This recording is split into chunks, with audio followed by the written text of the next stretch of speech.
if you're extremely mad about something, well, I don't know what my example is going to be, but there's physical consequences Right. to sin, which I think in part could show up in your health.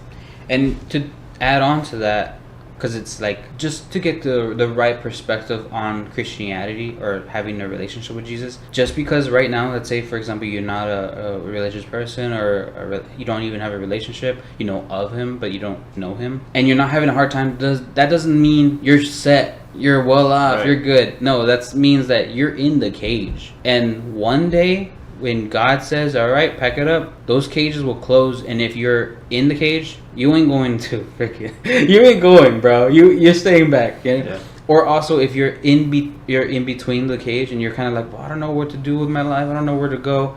You are considered still in the cage.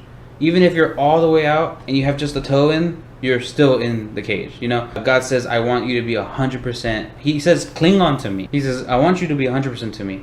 And he says, I'm a jealous God, meaning that he says, I want you to worship your Lord, your God, high letter key. And that's part of it. And so it's just like, if you're not having a hard time right now, even if you are a Christian and you're not having a hard time, take another second just to realize, oh, maybe I am being attacked.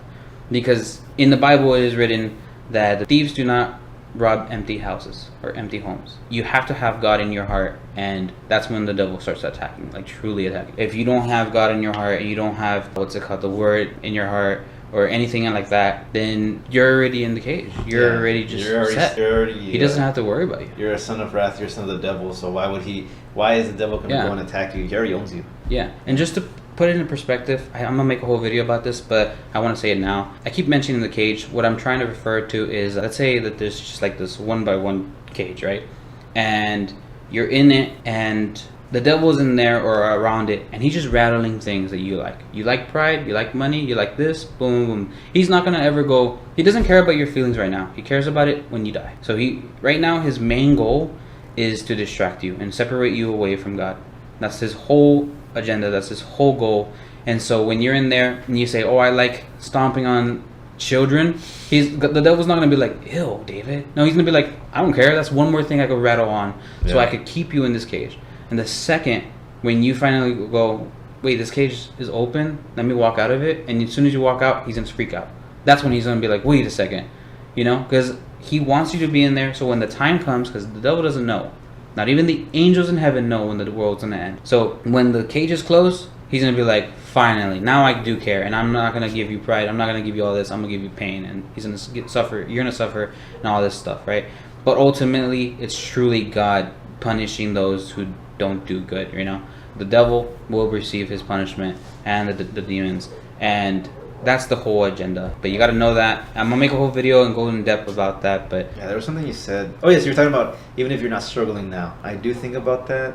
You know, some people, and sometimes I've seen like, man, this guy, he's a horrible guy. He's doing so well. Why am I struggling? It's like, wait, hold on. You know, first of all, God works all things for the good of those who love Him. So if you love God, you're gonna be doing just fine. You don't love Him, David? You know, so it's like, okay, David. First of all, you need to calm down because you know that. Secondly, they might be doing well now, but in the future they might not. You know, it doesn't matter if it's here on earth where they lose everything and they have to suffer for it, or when they die and they go to hell and they have to suffer for everything. So maybe they're getting all their earthly pleasures now, but then it's just distraction. It is just, you know, it's folly. I think Ecclesiastes says, right? It's folly. Like, sure, you're enjoying it. Go ahead and enjoy it now. Let's drink tonight and be merry, because there's nothing else. There's nothing else for you.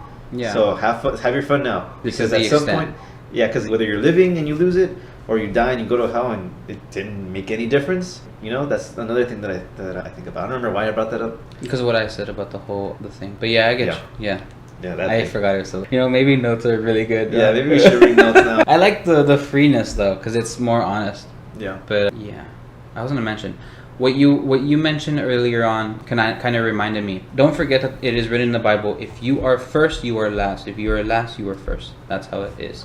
So if you feel like, man, if you feel like Job, read Job and realize, oh, you know, like, oh, this is happening to me. Like everything, sickness and health and all this other stuff is like everything's just deteriorating. But if you notice, Job doesn't ever say, man, I hate you to God. He doesn't say that. Instead, he says, God, free me. countless of times, and he's like truly asking for his help. And even I think it says in God really appreciates Job. You know, and he was like, how if he was complaining the whole time, and he was saying like, man, God, why would you do this to me? You know, but that doesn't mean that he hates him. You know, that's a really good point to bring up, because I caught it up when you were talking. But Job, yeah, I was thinking about Job too, especially because everyone's like, just curse God and die, dude. Yeah. Like obviously God's not with you, just curse him so that we can die and you stop suffering. And then what was his reward? I think he had more kids and he was gifted even more. God gave him more for suffering that. But that suffering came because God said, look, have you considered my servant Job? Like, look at him. Like this is my guy Job. And the devil said, oh, of course he's your guy. You've got him hedged in. There's nothing's happening to him. He was like, all right, then try it. Yeah, try it. You just can't kill him. And if you have your foundation made with God, and in Deuteronomy it is written that the Lord is your rock, when weather comes in, when storms comes in, your house will not fall. Like, it's not even tumble. You won't even know that it's raining outside. And it's funny enough, this actually happened. So you know the giant storm that was about to hit us, right? Yeah. Okay. So everyone was going crazy about it on my family group chat, right? And it was hard to kind of say this because it sounds very prideful, but I said, I'm not worried about it because my God shushed storms away. And like how God was in the boat and he says shush to the weather, and the weather just calmed down. And I was like, I started watching videos and I was like, wait a second, I need to follow up with a prayer, you know? So I prayed and I was like, please. And I literally said, please let it curve, let it turn. And the craziest thing, I saw that graphic, I don't know if you saw it, but where the thing just literally went the other way. Yeah. And I was just like, man, that's awesome. But of course, it was still adjacent to us. We still got some weather on it.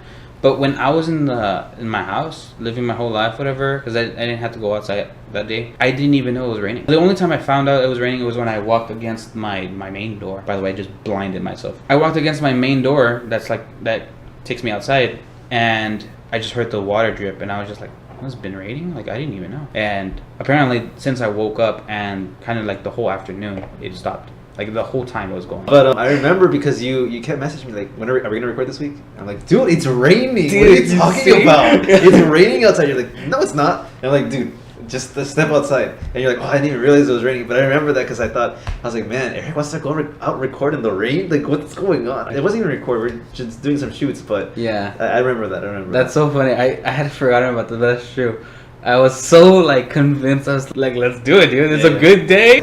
What are you talking about? You don't hear the rain? I was like, "Man, it's sunny out there." I think I was at work and I could hear it hitting the roof, and you were messaging me. So, are we gonna do this? I was like, dude, but we had back to back. Like, I went outside because I have plants. I went outside and I couldn't see the sky. It was all cloud. Like, remember, it was back to back, like 3 days, maybe 4 days straight, just complete gray. Yeah.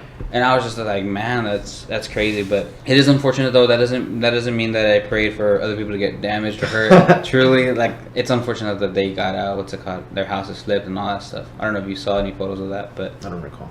All right, that's all for today. Thank you guys for watching. I do appreciate you all. We're gonna actually do 2 episodes today. So next episode, we're not gonna shower and we're gonna wear the same clothes. Anyway, appreciate you all. Thank you guys, and shout out to David. We're gonna do episode 3 tomorrow, and episode 4 tomorrow, and it will come out whenever it does. Appreciate you all, and thanks for watching. And David, that's it. Thank you. All right.